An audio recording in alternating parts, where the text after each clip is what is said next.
चलिए स्टूडेंट्स, आज की क्लास में हम लोग स्टडी करने वाले हैं वास्तविक संख्याएं। वास्तविक संख्याओं से संबंधित जितने भी इम्पोर्टेंट क्वेश्चंस हमारे बोर्ड एग्जाम में पूछे गए हैं, आज की क्लास में हम लोग उन क्वेश्चंस को डिस्कस करने वाले हैं। इसमें हम लोग बहुविकल्पीय क्वेश्चंस को भी डिस्कस करेंगे। जिस भी तरीके के हमारे बोर्ड एग्जाम में क्वेश्चन पूछे जाते हैं, उन सारे क्वेश्चन को आज की क्लास में हम लोग डिस्कस करने वाले हैं। स्टूडेंट चलिए हम लोग कुछ महत्वपूर्ण बातों को रिवाइज करेंगे ताकि क्वेश्चंस को सॉल्व करने में थोड़ी सी आसानी हो जाए। और उससे पहले हम लोग वास्तविक संख्याओं के बारे में थोड़ा सा अध्ययन कर लेते हैं। तो आप लोग इस चार्ट को देखिए। चार्ट कुछ इस तरीके से हमने नंबर्स को राइट कर दिया है। चलिए हम लोग वन बाय वन डिस्कस कर लेते हैं, उसके बाद चलते हैं टॉपिक पर अपने। इससे पहले इन सारी चीजों के बारे में आपके पास जानकारी होनी चाहिए। चलिए हम लोग देखते हैं। देखिए हमारा जो संख्या ग्राफ है, अगर हम लोग संख्या ग्राफ की बात करें, जो हमारा संख्या ग्राफ है यहाँ पे दिख रहा है आपको। संख्या ग्राफ की बात करें तो इसमें हमारे पास दो संख्याएं होती हैं, वास्तविक संख्या होती है, काल्पनिक संख्या होती है। हमें वास्तविक संख्याओं के बारे में जानना है, जैसा कि आपने देखा हमारा टॉपिक भी वास्तविक संख्याओं को लेकर के ही है। काल्पनिक संख्याओं के बारे में आप लोगों को नेक्स्ट क्लास में पढ़ने को मिलेगा। चलिए यहाँ पर हमारा टॉपिक है वास्तविक संख्या। तो वास्तविक संख्या में देखिए हमारे पास कौन कौन सी संख्याएं होती हैं।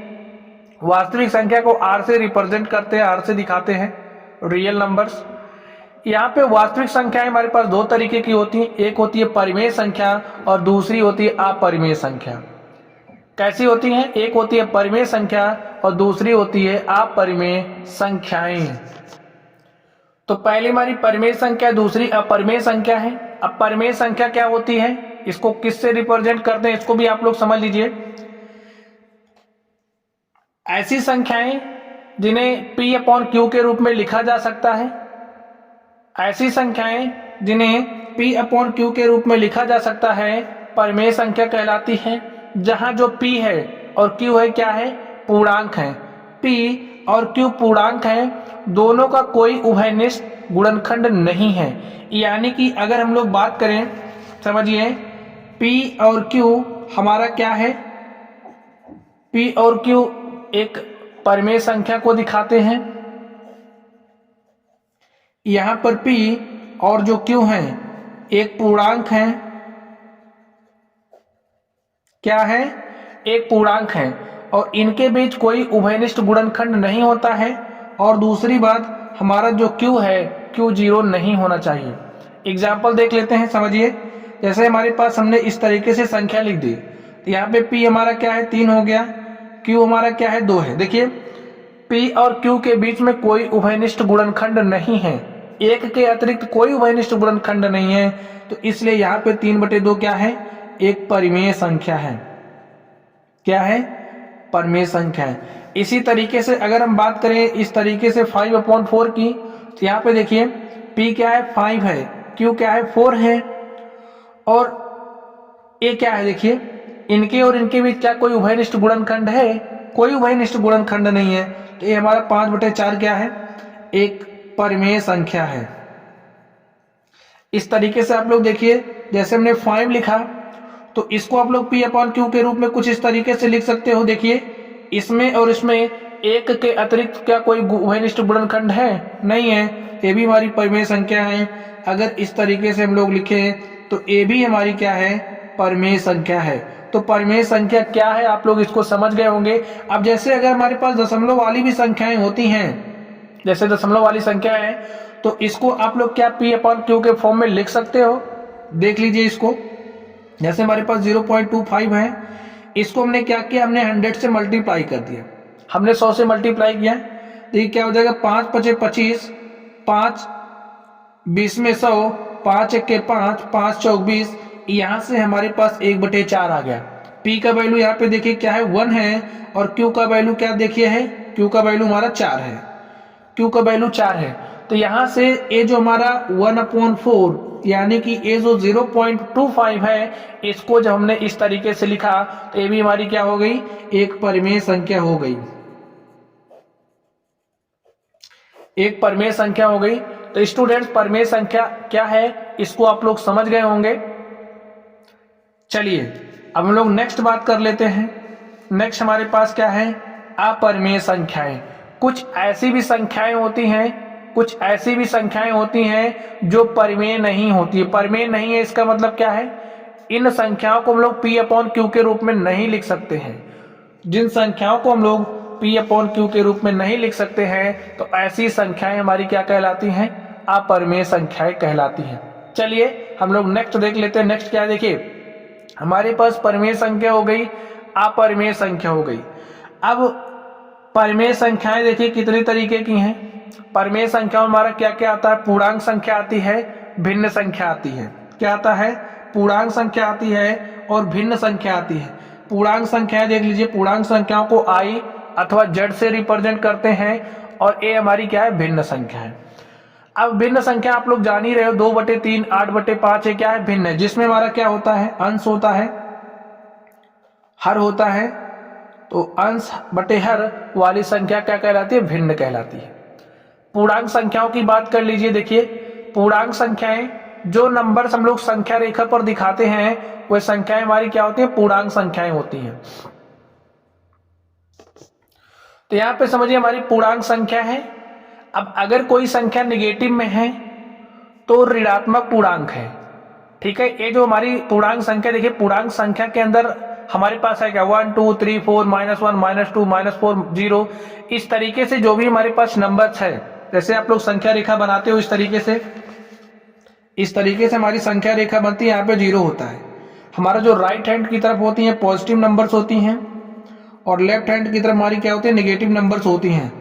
ये सारी संख्याएं क्या है, ये सारी संख्याएं हमारी पूर्णांक संख्या है। अब पूर्णांक संख्याओं में देखिए, ये जो जब हम लोग नेगेटिव नंबर्स को लेते हैं ये हमारा ऋणात्मक पूर्णांक होता है। यानी कि जब हम लोग लेफ्ट हैंड साइड वाले को लेते हैं, 0 से देखते हैं तो लेफ्ट हैंड साइड कौन है, ऋणात्मक पूर्णांक, और 0 के इस तरफ वाली यानी कि राइट हैंड साइड वाली हमारी संख्या क्या होती है, धनात्मक पूर्णांक होती है। यहाँ पे 1 2 3 4 5 अप टू इन्फिनिटी आप जा सकते हो। यहाँ पे -1 -2 -3 ऐसे, और ए हमारा क्या होता है, शून्य होता है। देखिए यही बात यहाँ पे लिखी गई है, ऋणात्मक पूर्णांक, धनात्मक पूर्णांक और शून्य। अब आप लोग नेक्स्ट देख लीजिए। अब ये जो धनात्मक पूर्णांक है, धनात्मक पूर्णांक को आप लोग ध्यान से देखिए, धनात्मक पूर्णांक और जब शून्य को शामिल कर लिया जाता है धनात्मक पूर्णांक में, यानी कि हम लोग 0 1 2 3 4 5 6 ऐसे बात करते हैं, तो ये जो हमारी संख्याएं होती हैं क्या कहलाती हैं, पूर्णांक संख्याएं, होल नंबर्स कहलाती हैं। ये बात भी आपको ध्यान में रखनी है। चलिए अब ये जो धनात्मक पूर्णांक है, ये जो धनात्मक पूर्णांक है यानी कि जो हमारी संख्या रेखा है, संख्या रेखा के देखिए, संख्या रेखा है 0 के हमें दाहिने तरफ देखना है। 0 के दाहिने तरफ की जो हमारी संख्याएं होती हैं ये हमारी धनात्मक पूर्णांक होती हैं। और ये जो धनात्मक पूर्णांक है ये हमारे क्या होते हैं, इन्हें हम लोग प्राकृतिक संख्याएं भी कहते हैं, प्राकृत संख्याएं कहा जाता है। देखिए प्राकृत संख्याएं, और जो प्राकृत संख्याएं होती हैं नेचुरल नंबर्स, इन्हें n से डिनोट करते हैं। अब जो प्राकृतिक संख्याएं हमारी हैं, इन प्राकृतिक संख्याओं में देखिए हमारे पास नंबर्स क्या क्या है, कितने तरीके के होते हैं। देखिए अभाज्य संख्याएं हैं या ऋण संख्या है, भाज्य संख्या या यौगिक संख्याएं, सम संख्याएं, विषम संख्याएं। इन संख्याओं के बारे में आप लोग थोड़ी सी जानकारी प्राप्त कर लीजिए। जब आप लोग क्वेश्चन सॉल्व करोगे, अगर अभाज्य संख्या की बात कर दी गई, आपको संख्या पता है नहीं कौन सी अभाज्य संख्या होती है, तब आप क्वेश्चंस नहीं कर पाइएगा। अब भाज्य संख्या की बात करेगा, सम संख्या की बात करेगा, तो आपको ये तो समझना पड़ेगा ना कि भाज्य संख्या, अभाज्य संख्या, सम संख्या क्या होती है या फिर सहअभाज्य संख्या क्या होती है, तो इसके बारे में आपको जानकारी होनी चाहिए। तो आप लोग देखिए अभाज्य संख्याएं या ऋण संख्याएं, आप लोग देखते होंगे कुछ ऐसी संख्याएं होती हैं जो स्वयं अथवा एक के अतिरिक्त इनका कोई भी गुणनखंड नहीं होता। जैसे समझ लीजिए स्वयं एवं एक के अतिरिक्त और कोई भी गुणनखंड नहीं होता। वह संख्याएं जिनके पास स्वयं यानी कि वो खुद या फिर 1 के अतिरिक्त कोई गुणनखंड नहीं होता, ऐसी संख्याओं को अभाज्य संख्याएं या फिर ऋण संख्याएं कहते हैं। एग्जाम्पल देख लीजिए, जैसे 2 है, 2 के अगर गुणनखंड की बात करें तो 1 के अतिरिक्त क्या इसका कोई गुणनखंड है, नहीं है। तो जब इसका 1 के अतिरिक्त कोई गुणनखंड नहीं है तो कैसी होगी, अभाज्य संख्या हो गई। समझिए फिर से, स्वयं एवं 1 के अतिरिक्त और कोई भी गुणनखंड नहीं होते, यानी कि एक ही गुणनखंड होगा और कोई गुणनखंड नहीं होगा। इस तरीके से अभाज्य संख्या हो गई। चलिए हम लोग भाज्य या यौगिक संख्याओं की बात कर लेते हैं। जिनके स्वयं एवं अतिरिक्त, स्वयं एवं एक के अतिरिक्त और भी गुणनखंड होते हैं। आप लोग देखते होंगे कुछ ऐसी संख्याएं होती हैं जिनके पास स्वयं और वन के अतिरिक्त, जैसे हमने बात करी 16 की, किसी भी नंबर को आप ले सकते हो। ऐसी संख्याएं जिनके पास वन या फिर स्वयं के अतिरिक्त, वन इसका एक गुणनखंड है, स्वयं 16 भी इसका एक गुणनखंड है। और देखिए क्या है, अब इसको हम लोग क्या लिख सकते हैं, 16 को हम लोग क्या लिख सकते हैं, देखिए 8 गुणे 2 भी लिख सकते हैं, 4 गुणे 4 भी लिख सकते हैं, इस तरीके से इसको लिख सकते हैं। 8 गुणे 2 भी 2 गुणे 8 भी कर सकते हैं। तो इस तरीके से देखिए इसके पास गुणनखंड है, इसको हम लोग 4 गुणे 4 भी लिख सकते हैं, लिख दिया हमने। तो इस तरीके से वह संख्याएं जिनके पास वन और स्वयं के अतिरिक्त और भी गुणनखंड होते हैं भाज्य संख्याएं कहलाती हैं। चलिए यौगिक संख्याएं देख लीजिए, वह संख्याएं जो अभाज्य नहीं है, कुछ ऐसी भी संख्याएं होती हैं जो अभाज्य नहीं होती हैं, उन संख्याओं को यौगिक संख्याएं कहते हैं। चलिए हम लोग नेक्स्ट देखते हैं। नेक्स्ट क्या है, सम संख्याएं। अब आप लोग देखते होंगे कुछ ऐसी संख्याएं होती हैं जो 2 से विभाज्य होती हैं। जो संख्याएं 2 से विभाज्य होती हैं उन संख्याओं को क्या कहा जाता है, सम संख्याएं कहा जाता है। जैसे 2, 4, 6, 8, ये संख्याएं 2 से पूरी तरह विभाजित हो जाती हैं। जो संख्याएं 2 से पूरी तरह विभाजित हो जाती हैं सम संख्याएं कहलाती हैं। चलिए यहाँ पर विषम संख्याओं की हम बात कर लेते हैं।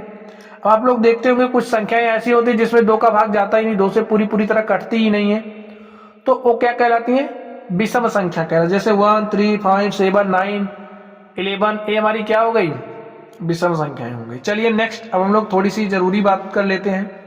यहाँ पर देखिए, आप लोग देखिए यहाँ पे, ऐसी संख्या जो अभाज्य हो एवं सम संख्या हो। ऐसी संख्या जो अभाज्य भी हो और सम संख्या हो, तो वो क्या है, वो सिर्फ और सिर्फ 2 होती है। 2 हमारी क्या है, एक सम संख्या है, आपको पता है, और 2 एक अभाज्य संख्या भी है, ये भी आपको पता होना चाहिए, क्योंकि 2 के पास एक के अतिरिक्त और कोई भी गुणनखंड नहीं है। चलिए नेक्स्ट देखते हैं। नेक्स्ट देखिए क्या है, एक की बात करें, 1 की, 1 ना तो भाज्य संख्या है और ना ही अभाज्य संख्या है, ये बात आपको पता होना चाहिए। 1 ना तो भाज्य संख्या है और ना ही अभाज्य संख्या है। चलिए अब हम लोग सह अभाज्य संख्या की बात कर लेते हैं। सह अभाज्य संख्या 2 संख्याएं जिनमें 1 के अतिरिक्त कोई उभयनिष्ठ गुणनखंड नहीं हो सह अभाज्य संख्याएं कहलाती हैं। जैसे 9 और 16 हो गया, 4 और 15 हो गया। आप लोग समझिए, हमारे पास 2 संख्याएं हैं, हमने 2 संख्याओं को कुछ इस तरीके से ले लिया। अब इन दोनों संख्याओं में आप लोग देखिए, क्या 1 के अतिरिक्त और कोई भी 1 के अतिरिक्त क्या इसका कोई गुणनखंड है, नहीं है। तो 1 के अतिरिक्त कोई गुणनखंड नहीं है, इसलिए क्या है, हमारी सह अभाज्य संख्याएं हैं, सह अभाज्य संख्या है। इसी तरीके से आप लोग दूसरा देख लीजिए, जैसे अगर हम बात करें 9 और 16 की, तो आप इसमें भी देख लीजिए, क्या 9 और 16 में 1 के अतिरिक्त कोई भी उभयनिष्ठ गुणनखंड है, नहीं है। उभयनिष्ठ गुणनखंड कहने का मतलब, जैसे इसको 9 × 1 लिख सकते हैं, ठीक है, इसको 16 × 1, तो इन दोनों में से कोई कॉमन नहीं है, ठीक है, 1 के अतिरिक्त कोई कॉमन नहीं है, कॉमन मल्टीपल नहीं है, तो ये हमारी क्या हो गई, सह अभाज्य संख्या हो गई।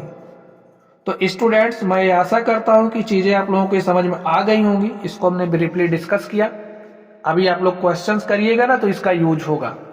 चलिए अब हम लोग जो वास्तविक संख्याओं से संबंधित हमारे कॉन्सेप्ट है, हम लोग कॉन्सेप्ट को समझते हैं। कॉन्सेप्ट को समझते हुए चलते हैं ताकि क्वेश्चंस करने में आसानी हो। चलिए हम लोग देखते हैं अंक गणित की आधारभूत प्रमेय क्या है। आप लोग समझिए, कोई भी हमारे पास भाज्य संख्या है, भाज्य संख्या की बात कर रहा, तो चलिए हम लोग ले लेते हैं कोई नंबर, हमने समझिए यहाँ पे 48 ले लिया। 48 हमारी क्या है, भाज्य संख्या है। अब यहाँ पे भाज्य संख्या आ गई। अब आप लोग सोचिए भाज्य संख्याएं क्या होती हैं। आप लोग सोचिए, जिनके स्वयं एवं 1 के अतिरिक्त और भी गुणनखंड होते हैं, ऐसी संख्याएं हमारी भाज्य संख्याएं कहलाती हैं। अब अगर आपको भाज्य संख्या पता है तभी तो आप कर पाइएगा। यहाँ पे देखिए, अभाज्य संख्याओं के एक गुणनफल के रूप में व्यक्त किया जा सकता है। यहाँ पे अगर हमारे पास कोई भी भाज्य संख्या है, वो जो भाज्य संख्या है उस भाज्य संख्या को हम लोग अभाज्य संख्याओं के गुणनखंडों के रूप में व्यक्त कर सकते हैं, ठीक है। समझिए, यहाँ पे हमारे पास 48 है।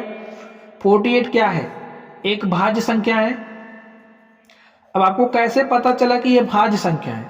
आप लोग इसको ब्रेक करिएगा ना, तो 2 और 1 के अतिरिक्त इसके पास और भी सारे गुणनखंड है। जैसे देखिए, जैसे समझिए हम इसको ब्रेक कर दे रहे, ठीक है, तो हमारा क्या हो जाएगा, इसको हम लोग कैसे ब्रेक कर सकते हैं? देखिए 16 गुणे 3 कर दिया हमने इसको अभाज्य संख्या, 16 को अभाज्य संख्या के रूप में करिए।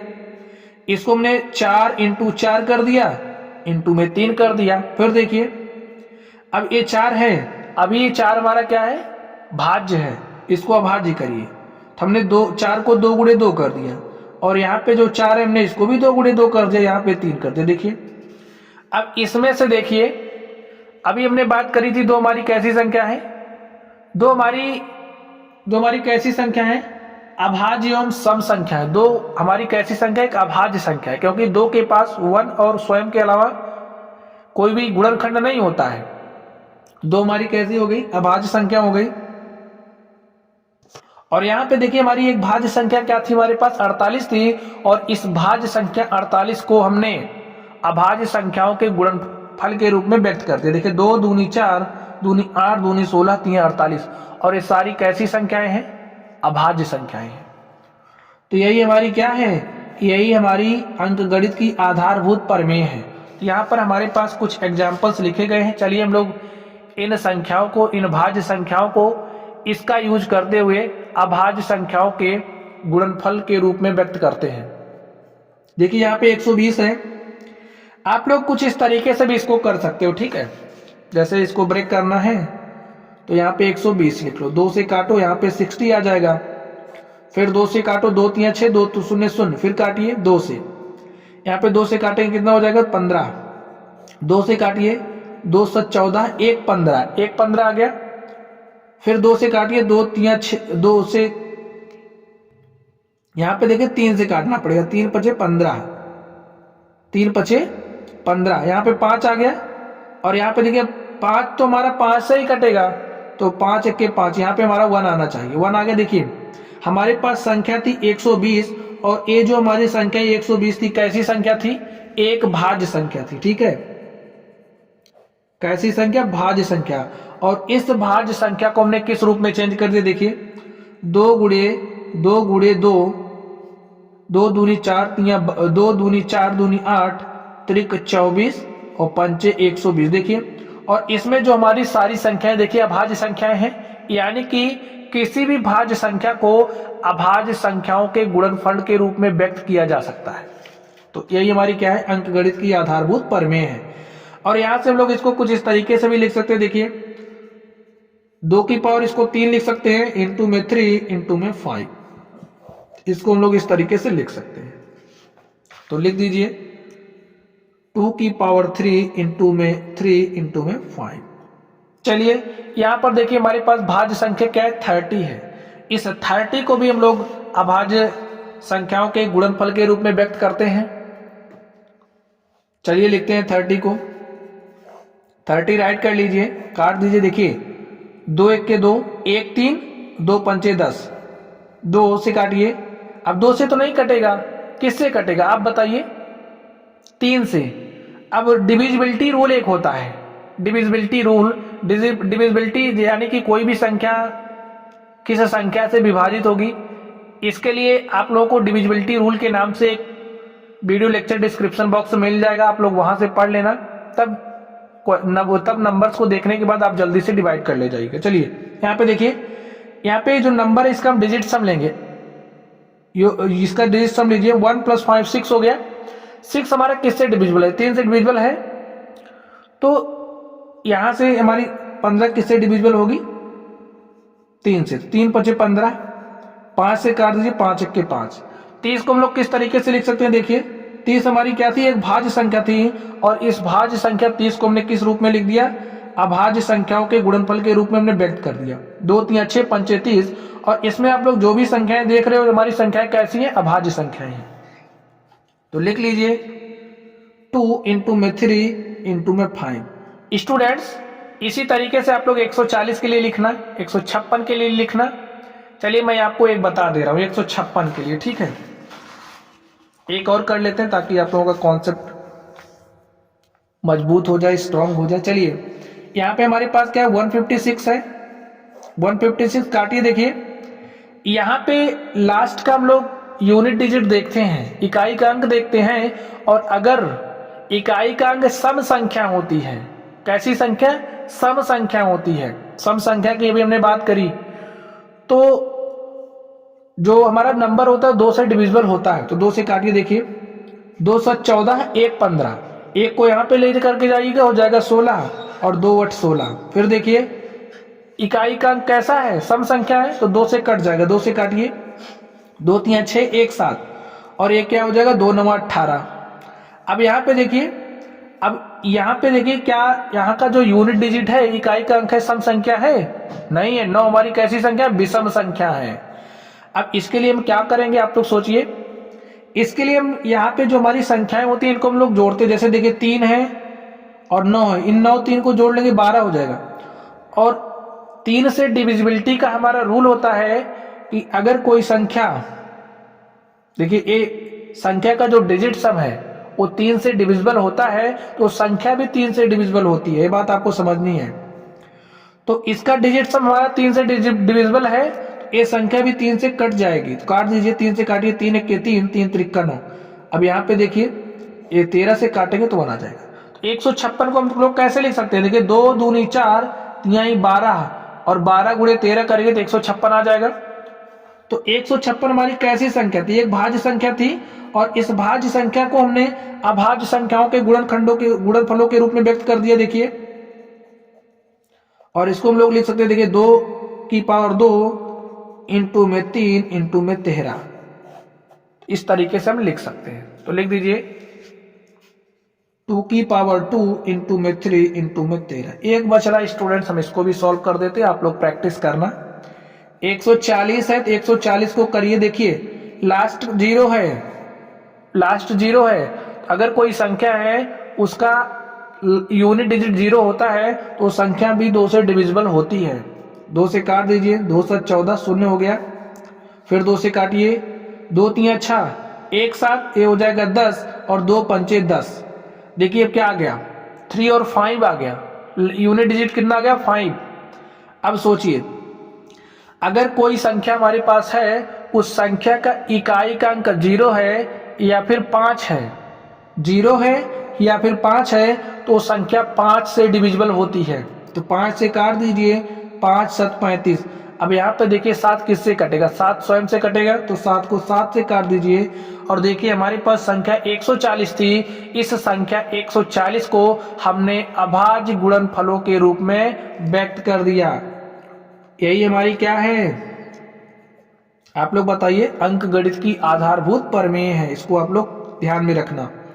तो 2 इंटू में 2 इंटू में 5 इंटू में 7, 2 दूनी 4 पंचे 20, और 20 सत्ते 140। इसको हम लोग इस तरीके से लिख सकते हैं, 2 की पावर 2 इंटू में 5 इंटू में 7। स्टूडेंट्स आप लोग एक बात समझ जाइए, अगर हमारे पास कोई नंबर इस तरीके से है तो हम लोग इसको कैसे लिख सकते हैं? देखिए ए है, ए लिख दो, कितनी बार है? 1 2 3 बार, ए की पावर 3। इसी तरीके से हमारे पास समझिए 2 गुणे 2 गुणे 2 है, तो यहाँ पे 2 लिखो। 2 कितनी बार है? 1 2 3 बार है, तो यहाँ पे 3 लगा दो। ठीक है, इसी तरीके से हम यहाँ पे कर रहे हैं। तो 2 की पावर 2 इंटू में 5 इंटू में 7। तो स्टूडेंट्स मेरा मानना है कि आप लोग अंकगणित की आधारभूत प्रमेय है उसको समझ गए होंगे। चलिए अब हम लोग नेक्स्ट चलते हैं। नेक्स्ट देखिए हमारे पास क्या है, नेक्स्ट समझिए। नेक्स्ट हमारे पास है धन पूर्णांकों के HCF तथा LCM की गणना करना। किसकी गणना करना? HCF यानी कि हाईएस्ट कॉमन फैक्टर, तथा LCM least common multiple. Hindi जान लीजिए, महत्तम समापवर्तक हमारा HCF होता है।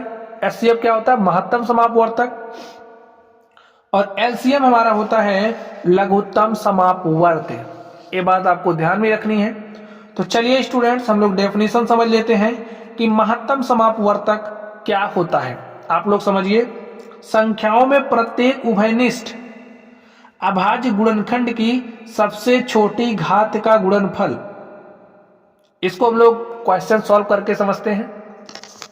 तो देखिए स्टूडेंट्स, यहाँ पर हमारे पास नंबर्स दिए गए हैं, हमें इनका क्या निकालना है? हमें इनका HCF निकालना। तो चलिए स्टूडेंट्स हम लोग इसका HCF निकालते हैं।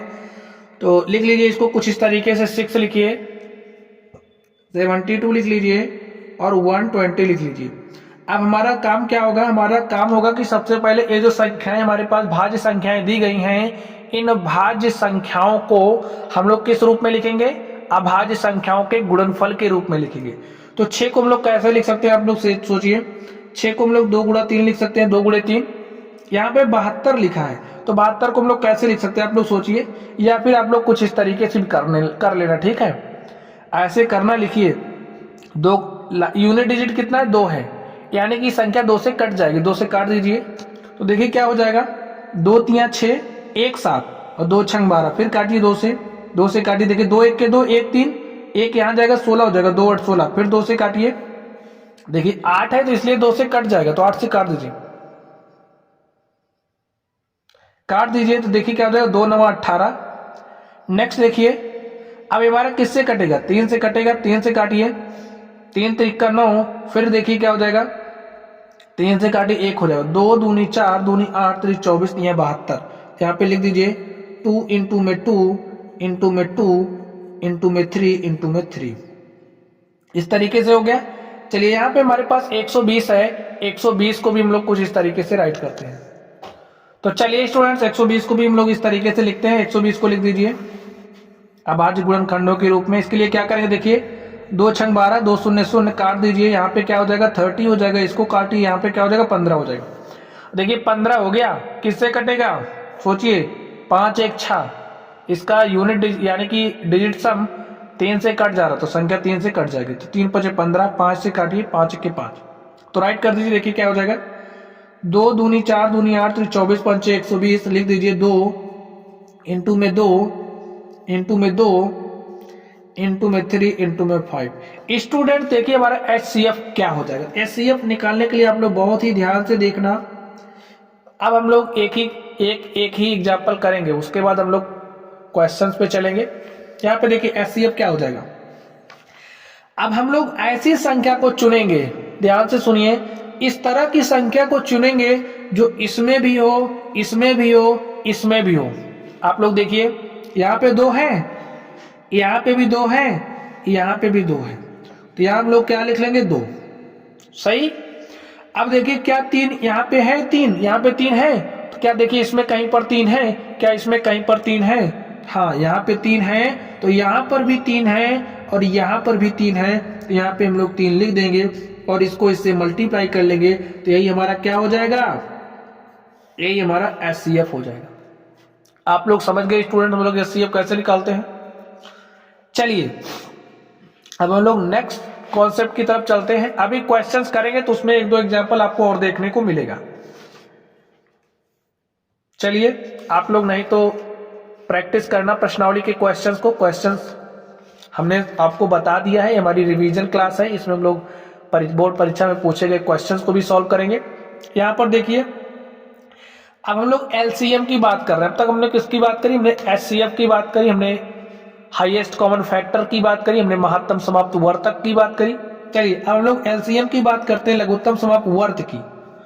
तो संख्याओं से संबंध प्रत्येक अभाज्य गुणनखंड की सबसे बड़ी घात का गुणनफल। इसमें क्या होता था, देखिए इसमें हमारा सबसे छोटी घात का गुणनफल और इसमें हमारा क्या होगा, सबसे बड़ी घात का गुणनफल। स्टूडेंट्स आप लोगों को सिर्फ और सिर्फ यही ध्यान देना है, अगर हम लोग HCF निकाल रहे हैं, इसके लिए हम लोग क्या करेंगे, सीधा सा कॉन्सेप्ट आपको समझना है कि आपको संख्याओं को अभाज्य गुणनखंडों के रूप में लिख देना है और उस संख्या को चुनना है जो सब में कॉमन हो। जितनी संख्याएं सब में कॉमन हो रही हो उनको लिख करके मल्टीप्लाई कर लेना, वही हमारा HCF हो जाएगा। जैसे यहाँ पर 2 था, सब में 2 हमने लिख लिया, 3 सब में था 3 लिख लिया, तो इस तरीके से 2 गुणे 3 हमारा HCF हो गया। आप लोग समझ गए होंगे। चलिए हम लोग नेक्स्ट चलते हैं। तो देखिए LCM क्या होता है। LCM हमने पढ़ा, संख्याओं से संबंध प्रत्येक अभाज्य गुणनखंड की सबसे बड़ी घात का गुणनफल। चलिए स्टूडेंट्स इसके भी एग्जांपल को हम लोग करते हैं। यहाँ पे देखिए हमारे पास संख्या है 6, 72 है और क्या है 120। इसको अभाज्य गुणनखंडों के रूप में लिख दीजिए। 6 को कैसे लिख सकते हैं, 2 गुणे 3। 72 को कैसे लिख सकते हैं, आप लोग सोचिए। देखिए इसमें क्रम का कोई मतलब नहीं होता, जैसा कि अभी आपने देखा होगा। यहाँ पे क्या है, इस पर कोई ध्यान दिए बिना कि अभाज्य गुणनखंड किस क्रम में आ रहे हैं। क्रम का कोई मतलब 72 को हम लोग लिख सकते हैं 2 दूनी 4 दूनी 8 त्रिक 24 3 72, यानी कि 2 की पावर 3 इंटू में 3 की पावर 2, 2 की पावर 3 इंटू 3 की पावर 2। देखिए यही लिख सकते हैं, 2 3 बार है तो 2 की पावर 3 और 3 2 बार है तो 3 की पावर 2। और यहां से देखिए 120 को हम लोग कितनी कैसे लिख सकते हैं, 2 की पावर 3 इंटू में 3 इंटू में 5, तो लिख दीजिए 2 की पावर 3 इंटू में 3 इंटू में 5। अब देखिए हम लोग संख्याओं से संबंध प्रत्येक अभाज्य गुणनखंड की सबसे बड़ी घात का गुणनफल, प्रत्येक अभाज्य गुणनखंड की सबसे बड़ी घात। तो यहां पे देखिए एलसीएम क्या हो जाएगा, हम लोग 2 के लिए देखते हैं, 2 हमारी अभाज्य संख्या हो गई और 2 में देखिए सबसे बड़ी घात क्या है, 3 है, तो यहाँ पे 2 की पावर 3 लिख दो। देखिए प्रत्येक अभाज्य गुणन की सबसे बड़ी घात, तो 2 हमारा अभाज्य हो गया और इसकी सबसे बड़ी घात क्या है, 2 की पावर 3 है, तो 2 की पावर 3 लिख लो। नेक्स्ट देखिए अब हम लोग 3 की बात करेंगे। देखिए 3 यहाँ पे है, यहाँ पे 3 की पावर 2, यहाँ पे 3 है, तो 3 की सबसे बड़ी घात क्या है, 3 की पावर 2 है, तो यहाँ पे लिख लो 3 की पावर 2। अब देखिए उसके बाद हमारे पास अभाज्य संख्या क्या है, 5 है, तो 5 की सबसे बड़ी पावर क्या है, 5 की पावर 1 ही है, तो यहाँ पे 5 की पावर 1 लिख दो। अब इसको हल कर लेंगे, यही हमारा क्या हो जाएगा, एलसीएम हो जाएगा। तो 2 की पावर 3 को हम लोग क्या लिख सकते हैं, 2 दूनी 4 दूनी 8, यहाँ पे 8 लिख दो। 3 की पावर 2 को क्या लिख सकते हैं, 3 त्रिका 9, यहाँ पे 5 की पावर 1 को क्या लिख सकते हैं, 5 1 5। तो देखिए 8 9 72 और 72 पंचे कितना हो जाएगा, 5 दूनी 10 के 0, हासिल कितना हो जाएगा 1, और 5 7 35 1 36, यही हमारा क्या हो गया, एलसीएम हो गया। तो एलसीएम निकालना आप लोग सीख गए होंगे। चलिए अब हम लोग नेक्स्ट चलते हैं। स्टूडेंट्स हमने एलसीएम निकालना सीखा, हमने एचसीएफ निकालना सीखा। आप समझिए हमारे पास कोई 2 संख्या है, एक संख्या ए है, दूसरी संख्या बी है, एक संख्या ए है, दूसरी संख्या बी है, और हमें इन दोनों संख्याओं में से, इन दोनों संख्याओं का हमें समझिए मासा पता है या फिर लासा पता है। अगर हमें कोई 3 चीज पता है तो हम लोग चौथी चीज निकाल सकते हैं। आप लोगों को यही समझना है। यहाँ पे समझिए 2 संख्याओं का गुणनफल, यानी कि पहली संख्या समझ लीजिए, आप लोग समझिए हमारे पास कोई संख्या ए है और कोई संख्या बी है, और ये जो संख्या ए बी है इसका जो हमारा एचसीएफ है, एचसीएफ क्या है, ए बी है, और हमें इसका एलसीएम बताना है। तो इसका एलसीएम क्या हो जाएगा, इसके लिए हमारा फॉर्मूला होता है पहली संख्या, और ये फॉर्मूला आपको याद रखना है, पहली संख्या गुणे दूसरी संख्या,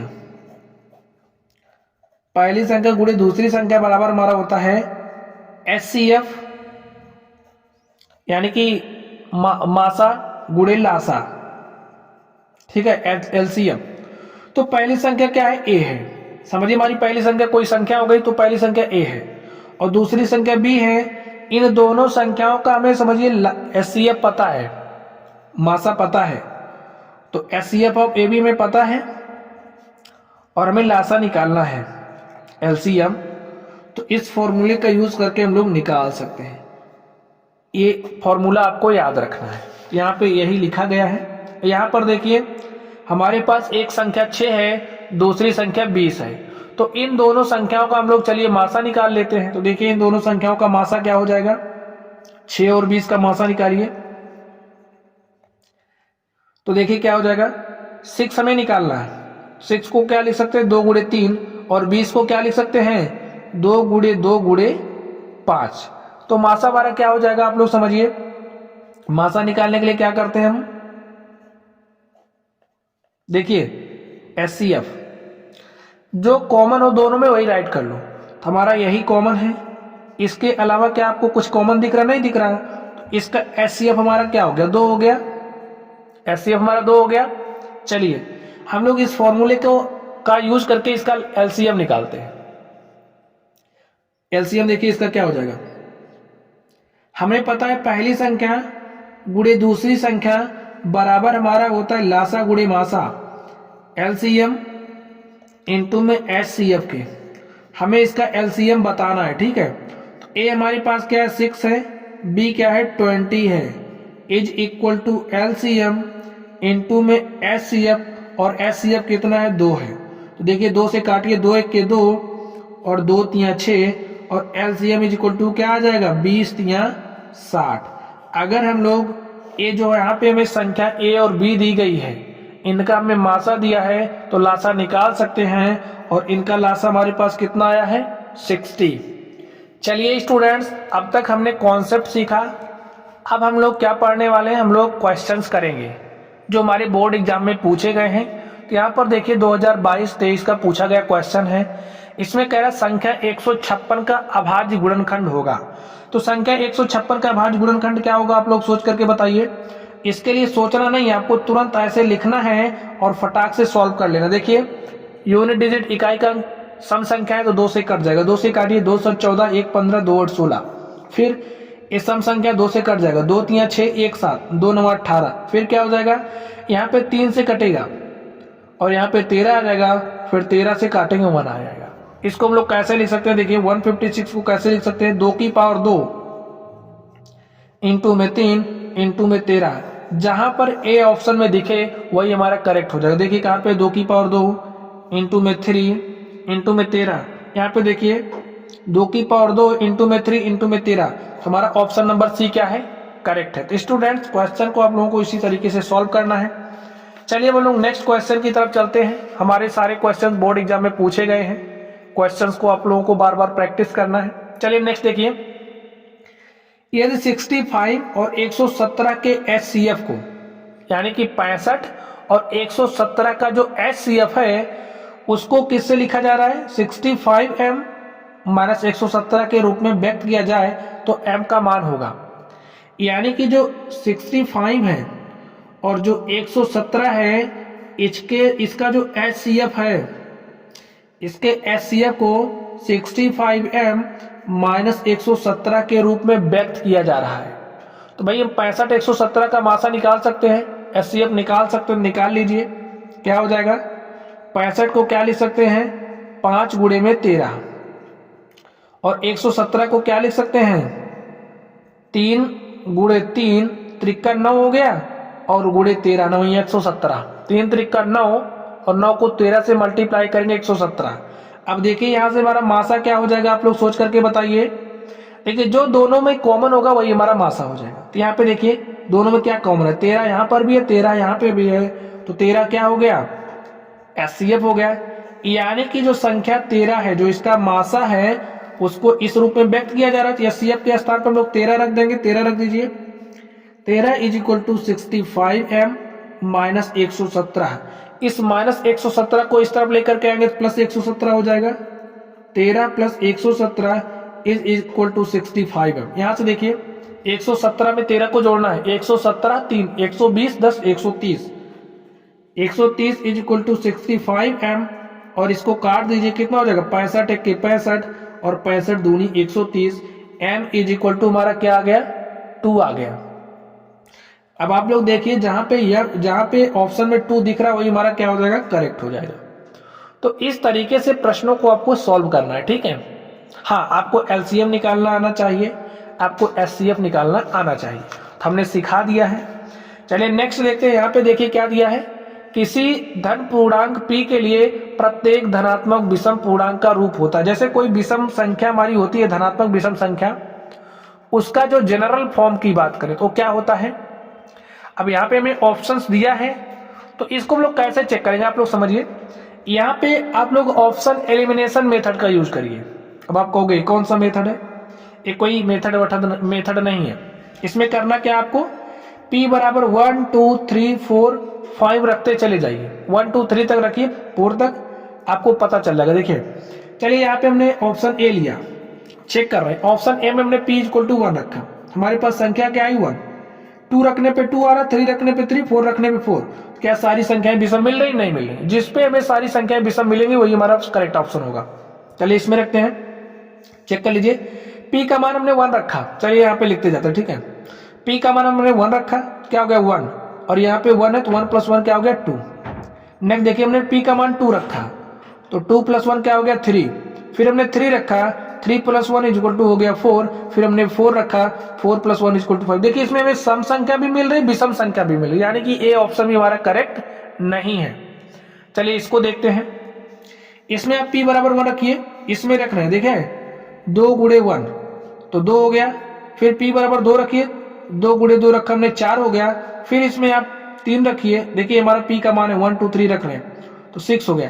तो यहाँ पे हमें सारी सम संख्या मिल रही है, क्या मिल रही है, सम संख्या मिल रही है। हमें चाहिए कैसी, विषम संख्या।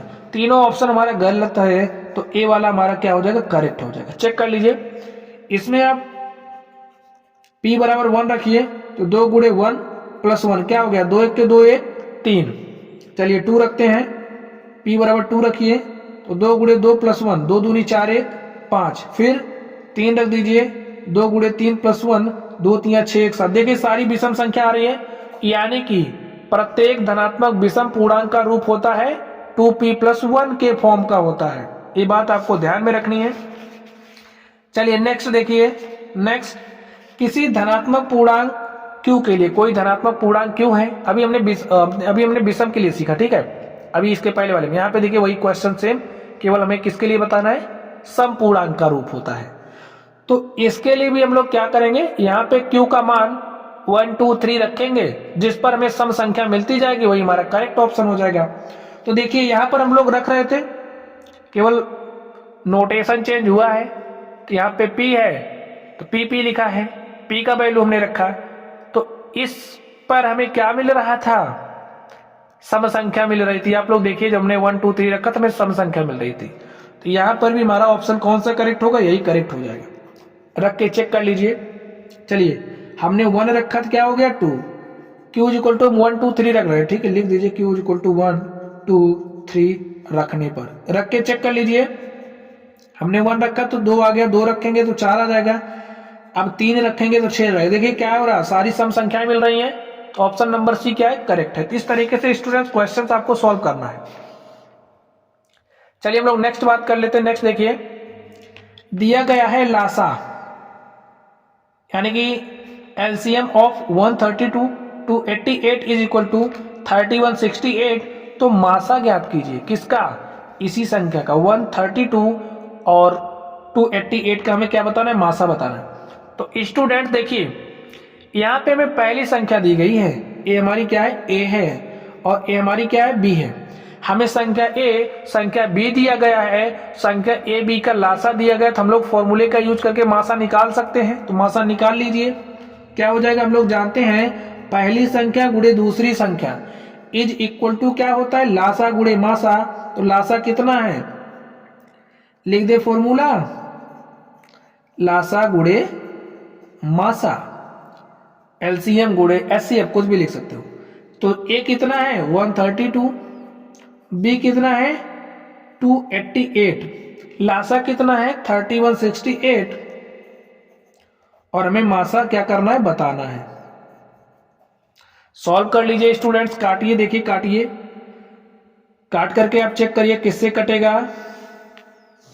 तो इसको हम लोग काटते हैं, काट दीजिए, 12 से काटिए, ठीक है। तो 12 दूनी 24 हो जाएगा, 4 28, यहाँ पे 48 हो जाएगा, तो 12 चौक कितना हो जाएगा 48। चलिए इसको 12 से काटिए, तो 12 दूनी 24, 24 7 31 से हो जाएगा 76, और 12 छंग 72, 4 76 हो जाएगा 48, तो 12 चौके क्या हो जाएगा 48। फिर काटिए, देखिए किससे कटेगा, देखिए 132 132 132 दूनी 264, फिर काटिए, 2 1 के 2, और 2 से हमने इसको काट दिया तो हमारे पास क्या आ जाएगा 12। तो यहां से हमारे पास मासा क्या आ गया, मासा = 12 आ गया। अब देखिए जो भी ऑप्शन में 12 दिख रहा है आप लोग उसको करेक्ट कर दीजिए। इस तरीके से आपको सॉल्व करना है। ऑप्शन नंबर डी हमारा क्या है, करेक्ट है।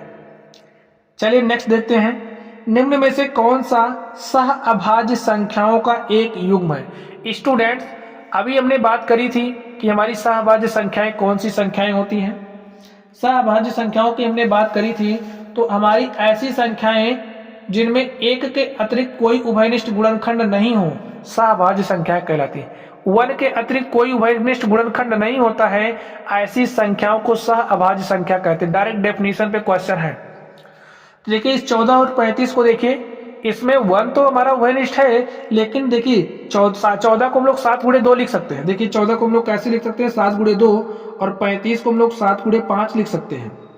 यहाँ पे देखिए, यहाँ पे 31 गुणे 1, और इसको हम लोग 31 गुणे 1 गुणे 93 भी लिख सकते हैं। तो यहाँ पे देखिए क्या हो जा रहा, एक तो है उभय, इसमें देखिए हमारा एक तो उभयनिष्ठ गुणनखंड है, उसके साथ साथ 31 भी है, तो ये भी हमारा नहीं हो सकता सहभाज्य संख्या। चलिए हम लोग इसमें देख लेते हैं। इसमें देखिए 18 और 25 के बीच क्या आपको कुछ दिख रहा, नहीं दिख रहा। इसको हम लोग 18 गुणे 1 और इसको 25 गुणे 1 ही लिखेंगे। इसमें 1 के अतिरिक्त हमारे पास और कोई भी उभयनिष्ठ गुणनखंड नहीं है, हमारा ऑप्शन है।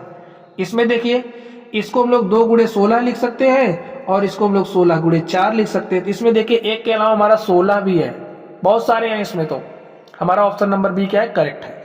तो डेफिनेशन आपको पता होगी तो आप लोग क्वेश्चंस कर ले जाइएगा। चलिए हम लोग नेक्स्ट बात करते हैं। नेक्स्ट देखिए हमारे पास क्वेश्चन क्या है। नेक्स्ट क्वेश्चन है, संख्या 144 के अभाज्य गुणनखंड में अभाज्य गुणनखंडों की घातों का योग है। अब ये जो संख्या हमारी 144 है, हमें इसका करना क्या है, अभाज्य गुणनखंड करना है, और इसके अभाज्य गुणनखंड में जो हमारे अभाज्य गुणनखंड है उनकी घातों का योग बता रहा है। तो चलिए हम लोग इसको सॉल्व करते हैं। देखिए हमारा सॉल्यूशन क्या हो जाएगा। इस तरीके के क्वेश्चंस स्टूडेंट्स आप लोगों से मल्टीपल चॉइस में ही पूछे जाएंगे, ऑब्जेक्टिव क्वेश्चंस होंगे, बहुविकल्पीय होंगे। तो चलिए इसको हल करते हैं। 144, तो 144 को आप लोग अभाज्य गुणनखंडों के रूप में लिख दीजिए। तो देखिए क्या हो जाएगा, इस तरीके से लिखिए 144, तो 2 से काटिए, 2 से कट जाएगा क्योंकि यूनिट 2 है, 2 से काटिए, 214, 2 दूनी 4, फिर 2 से काटिए 36 हो जाएगा, 2 से काटिए 18 हो जाएगा, 2 से काटिए 9 हो जाएगा। फिर करना क्या है, देखिए 2 से नहीं कटेगा, 3 से कटेगा, 3 से काटिए, फिर 3 से काटिए 1 हो गया। तो इसको लिख दीजिए। देखिए 2 की पावर कितनी है, 1 2 3 4, तो लिख दो 2 की पावर 4, इंटू में क्या है 3 की पावर 2 है। अब देखिए हमसे क्या कह रहा है, अभाज्य गुणनखंड, अभाज्य गुणनखंड यही 2 3 है, इनकी घातों का योग पूछा। 2 की घात कितनी है, 4 है, और 3 की घात 2 कितनी है, 2 है, तो 4 + 2 लिख दो घातों का योग।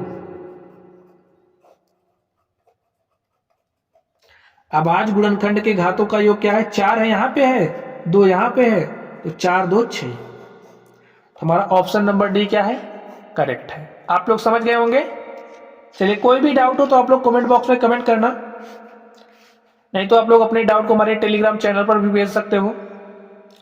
Channel Agrahari academy @Agrahari academy के नाम से ही आप लोग सर्च करना, मिल जाएगा आपको। चलिए नेक्स्ट देखते हैं। नेक्स्ट हमारे पास है शून्येतर परिमेय संख्या और एक अपरिमेय संख्या का गुणनफल होता है। अब जैसे हमारे पास कोई शून्येतर परिमेय संख्या है और कोई अपरिमेय संख्या है। अभी हमने अपरिमेय संख्या के बारे में स्टूडेंट्स आपसे बात करी थी। अब अगर हमारे पास कोई भी अपरिमेय संख्या है, समझिए ये हो गया, और इसको आप किसी शून्येतर संख्या से मल्टीप्लाई करते हो, किसी आप शून्येतर संख्या से मल्टीप्लाई कर, हमने 2 से मल्टीप्लाई किया, क्या हो जाएगा 2√3। अगर हमने इसको मल्टीप्लाई किया -5 से, तो हमारा -5/√3 हो जाएगा। यानी कि अगर हम लोग किसी भी शून्येतर परिमेय संख्या को अपरिमेय संख्या से क्या करते हैं, गुणनफल करते हैं, तो हमें सदैव क्या मिलेगा, अपरिमेय संख्या मिलती है। ये बात आपको ध्यान में रखना है। अगर शून्येतर परिमेय संख्या को अपरिमेय संख्या से गुणा करेंगे, हमेशा अपरिमेय संख्या ही मिलेगी। चलिए नेक्स्ट देखते हैं। नेक्स्ट प्रश्न क्या है, पाई है। पाई हमारा क्या है, आप लोग बताइए, क्या एक पूर्णांक है, एक परिमेय संख्या है, एक अपरिमेय संख्या। इस बात का आपको ध्यान रखना है कि जो हमारा पाई है, पाई एक अपरिमेय संख्या है। अब आप लोगों के मन में डाउट होगा कि पाई एक अपरिमेय संख्या कैसे है, तो इसके लिए आप लोग देखिए पाई एक अपरिमेय संख्या कैसे। देखिए यहाँ पे जो पाई है, पाई का वैल्यू क्या होता है 3.141592653। ये दशमलव में है, लेकिन ये इस तरीके से है कि ये इसको हम लोग P/Q के रूप में लिख ही नहीं सकते, ठीक है। इसलिए हमारी जो पाई है क्या, एक अपरिमेय संख्या है। चलिए नेक्स्ट देखते हैं, नेक्स्ट क्या है। 15, 18, 24 का लासा है। 15, 18, 24 का लासा है। आप लोग सोचिए क्या हो जाएगा लासा। चलिए निकाल के देखते हैं हम लोग। 15 लिखना है, 18 लिखो और 24, इसका लासा निकालो। 15 को हम लोग कैसे लिख सकते हैं अभाज्य गुणनखंडों के रूप में, 3 गुणे 5। 18 को कैसे लिख सकते हैं, 3 गुणे 2 3 6 त्रिक 18। 24 को कैसे लिख सकते हैं, 2 दूनी 4 तिहाई 12 और दूनी 24। ठीक है, तो इसको इस तरीके से कर लो, 2 गुणे 2 गुणे 2 गुणे 3। हमारा एलसीएम क्या होता है, जो अभाज्य गुणनखंड हैं इनकी जो सबसे बड़ी घात है, घातों का गुणनफल। तो 2 की बात कर लेते हैं। देखिए हम लोग 2 की बात करते हैं, 2 की सबसे बड़ी घात क्या है, तो इसको घात के रूप में कर ले हम लोग। चलिए 3 इंटू में 5 है ये, और यहाँ पे देखिए 2 इंटू में 3 की पावर क्या है, 2 है। और यहाँ पे देख लीजिए 2 की पावर 3 इंटू में क्या है, 2 की पावर 3 इंटू में 3 की पावर 1 है। ठीक है, 2 की पावर 3 इंटू में 3 की पावर 1 है। यहाँ पे देखिए, चलिए इसको हम लोग यहाँ पे लिख देते हैं, 2 की पावर 3 इंटू में 3 की पावर 1 है। तो 2 की सबसे बड़ी पावर इसमें देखिए क्या है, 2 की पावर 3 हमारी सबसे बड़ी पावर है, तो लिख दो 2 की पावर 3 इंटू में क्या लिखना है, 3 की सबसे बड़ी पावर क्या है, 2 है, तो यहाँ पे 3 की पावर 2 लिख दो, और 5 की 5 है, 1 है, तो मल्टीप्लाई कर लो। 2 दूनी 4 दूनी 8, 3 त्रिक का 9 और 5 एक के 5, 8 पंचे 40 और 40 गुणे 9 करोगे कितना हो जाएगा, 360। यानी कि 15, 18 और 24 का जो हमारा एलसीएम है वो कितना है, 360 है। तो स्टूडेंट्स क्वेश्चन को आप लोग इस तरीके से सॉल्व करना। क्वेश्चन को सॉल्व करने के लिए आपके पास कॉन्सेप्ट होना चाहिए। हमने कॉन्सेप्ट डिस्कस किया, आप लोग अगर उस कॉन्सेप्ट पर फोकस करोगे, आप लोगों के सारे क्वेश्चन, जितने भी क्वेश्चन वास्तविक संख्या से आपके एग्जाम में पूछे जाएंगे, आप लोग कर ले जाइएगा। और ये सारे जो क्वेश्चन मैं डिस्कस कर रहा हूँ सारे बोर्ड एग्जाम में आपके पूछे गए हैं। चलिए नेक्स्ट देखते हैं, नेक्स्ट क्या है।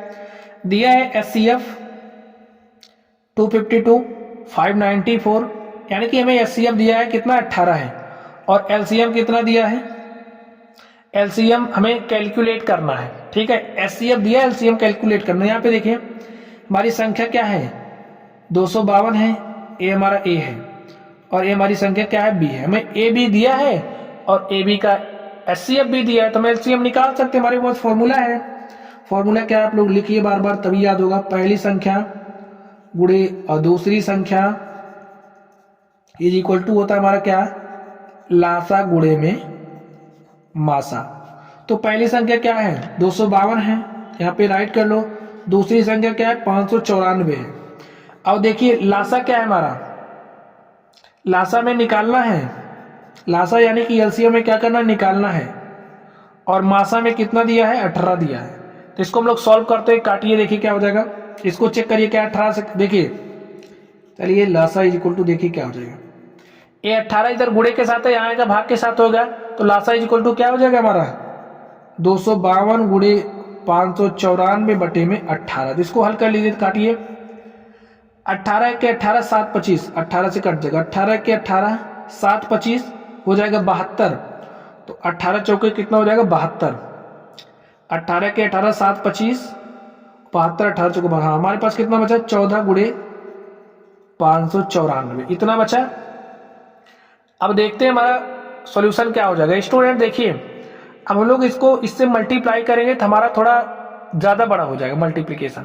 तो इसके लिए आप लोग यूनिट डिजिट का कॉन्सेप्ट अप्लाई कर सकते हो। देखिए इसके यूनिट डिजिट को आप मल्टीप्लाई करिए इसके यूनिट डिजिट से, तो हमने 4 को 4 से मल्टीप्लाई किया, हमारा 16 आ गया। यानी कि जो भी संख्या हमारी आएगी उसका इकाई का अंक क्या होगा, 6 होगा। इसमें देखिए किसका इकाई का अंक 6 है, इसका, यही हमारा क्या हो जाएगा, करेक्ट ऑप्शन। लेकिन आपके एग्जाम में आपके पास समय होता है, आप लोग मल्टीप्लाई करके भी लिख लेना। तो 14 चौका 56, 56 के 6 हासिल 5, और 14 नवैया 126, 126 और 5 131, 131 के 1 हासिल 3, और 14 5 से 70, 14 नवैया 126 5 131, 131 के एक हासिल 13 है, ठीक है। 14 पंचे 70, 10 80 3 83, ठीक है, हमारे पास वही आ गया। तो यूनिट डिजिट का कॉन्सेप्ट आप लोगों को अगर पता होगा तो आप लोग क्वेश्चंस कर ले जाइएगा। तो चलिए, आप लोग एग्जाम में टाइम होता है, आप लोगों को कोई टेंशन नहीं लेना, मल्टीप्लाई करके देख ही लेना है। चलिए हम लोग नेक्स्ट क्वेश्चन पे चलते हैं। नेक्स्ट क्वेश्चन देखिए हमारा क्या है। दी गई संख्याओं में अभाज्य संख्या होगी। अब आप लोग सोच करके बताइए इसमें से हमारी अभाज्य संख्या कौन है। 0 1 2 8। अब अगर आपको अभाज्य संख्या पता होगी तो आप बता ही लोगे, और खासकर बात अगर आपको 2 की क्वालिटी पता होगी तो भी आप करेक्ट कर लोगे। 2 हमारी एक ऐसी संख्या है जो क्या है, जो अभाज्य एवं सम संख्या है। समझ गए आप लोग। 2 कैसी संख्या है, अभाज्य संख्या है।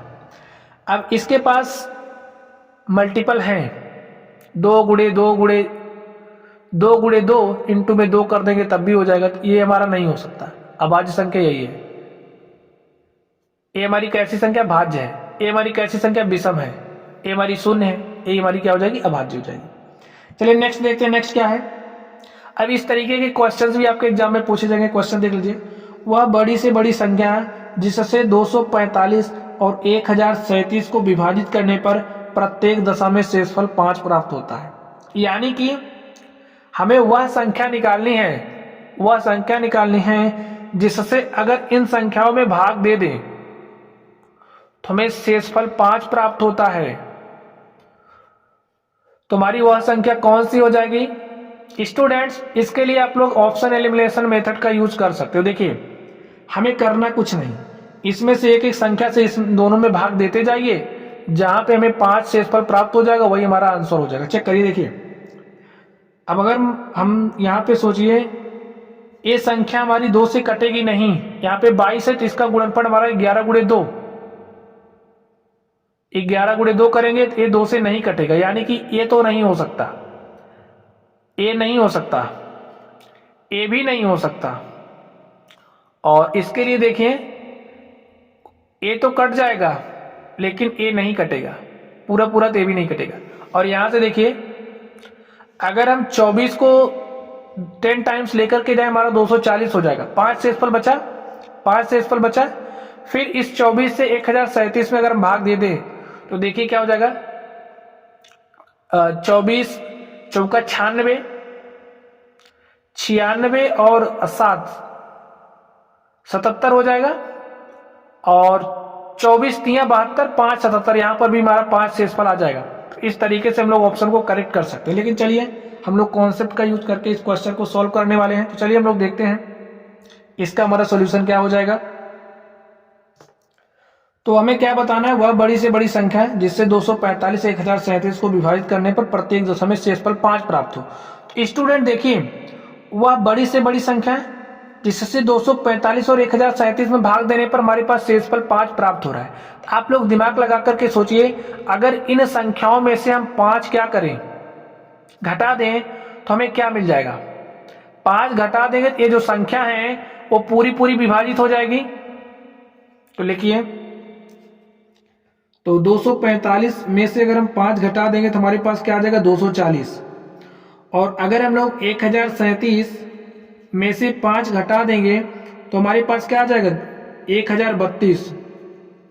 240 1032 ये संख्याएं अब क्या है, वो जो संख्या बड़ी से बड़ी होगी उससे पूरी पूरी तरीके से विभाज्य हो जाएंगी। अब अगर ये दोनों संख्याएं उस संख्या से पूरी पूरी विभाज्य हो जाएंगी तो वो संख्या हमारी क्या होगी, इन दोनों संख्याओं का जो HCF होगा वही हमारा आंसर होगा। तो चलिए हम लोग इन दोनों का HCF निकाल लेते हैं। लिखिए, इन दोनों संख्याओं का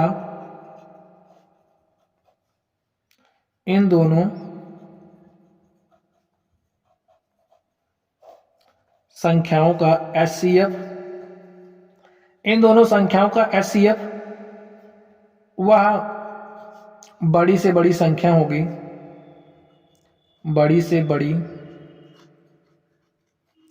संख्या होगी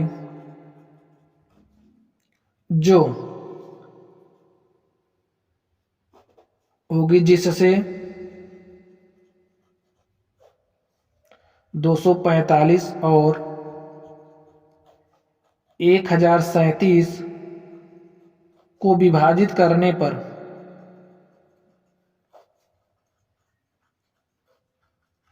शेषफल 5 प्राप्त होता है।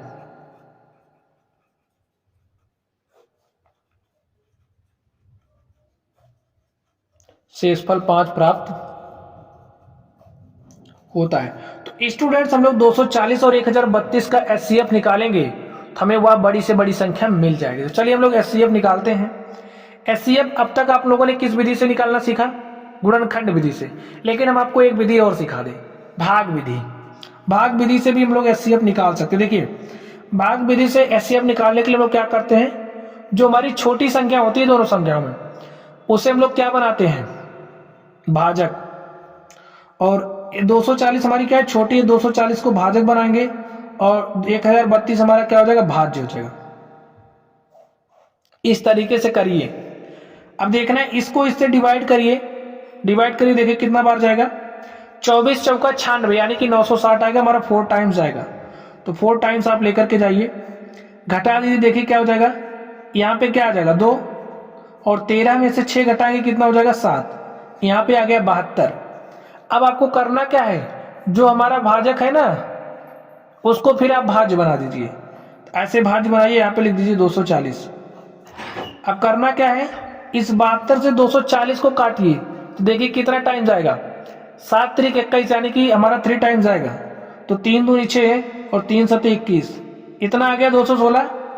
अब देखिए क्या हो जाएगा, यहाँ पे 10 है, 10 में से 6 घटाएंगे 4 आ जाएगा। समझिए 10 में से 6 घटाए 4 आ गया। और यहाँ पे क्या बचा, यहाँ पे बचा 3 और 3 में से 1 घटाएंगे 2 आ गया। देखिए शेष बचा भी हमारे पास, फिर हम भाग देंगे। जब तक हमारा 0 नहीं आ जाएगा तब तक हम भाग देते जाएंगे। और भाग किस तरीके से देंगे, ये जो शेषफल है ये हमारा भाजक बन जाएगा और यहाँ पे जो हमारा भाजक था वो भाज्य बन जाएगा। यहाँ पे आप 72 लिख दो, फिर काटिए, 3 बार जाएगा, 24 3 72। देखिए हमारा पूरा क्या होगा, कैंसिल हो गया। और जिस भाजक से हमारा 0 आ जाता है वही भाजक हमारा क्या होता है, एचसीएफ होता है दोनों संख्याओं का। ये विधि बहुत ही उपयुक्त विधि है। अगर कोई मेथड नहीं कह रहा तो आप लोग इस मेथड का भी यूज कर सकते हैं। तो यहाँ से देखिए एचसीएफ हमारे पास क्या गया 24, और यही हमारा क्या हो गया, यही हमारा सॉल्यूशन हो गया। तो वह बड़ी से बड़ी संख्या क्या है, 24 है, जिससे 245 1037 को विभाजित करने पर प्रत्येक दशा में शेषफल 5 प्राप्त होता है। तो स्टूडेंट्स कॉन्सेप्ट आप लोग समझ गए होंगे। चलिए हम लोग नेक्स्ट क्वेश्चन की तरफ चलते हैं। स्टूडेंट देखिए नेक्स्ट क्वेश्चन हमारे पास प्रूव करने वाला है, एग्जाम में पूछे गए हैं। इन क्वेश्चंस को मैंने आपको पढ़ा दिया है। जब हम लोग एक्सरसाइज के क्वेश्चंस कर रहे थे एनसीईआरटी वाली बुक से, तो मैंने सारे क्वेश्चंस आपको बता दिया है। यहाँ पर आपको वीडियो लिंक मिल जाएगा, वहां से आप लोग देख लेना। इसी तरीके से ये सारे क्वेश्चंस एग्जाम में पूछे गए हैं, इनका आप लोगों को वीडियो लिंक मिल जाएगा, आप लोग वहां से देख लेना। क्वेश्चंस बहुत ही इंपॉर्टेंट हैं। तो चलिए गाइस, आज की क्लास को हम लोग यहीं पर समाप्त करते हैं। आप लोग पढ़ते रहिए। अगर कोई भी डाउट हो तो कमेंट बॉक्स में कमेंट करना। वीडियो पसंद आए तो वीडियो को लाइक करिएगा, और चैनल पर नए हो तो चैनल को सब्सक्राइब करिएगा। तो चलिए गाइस, आप लोग पढ़ते रहिए। Thank you.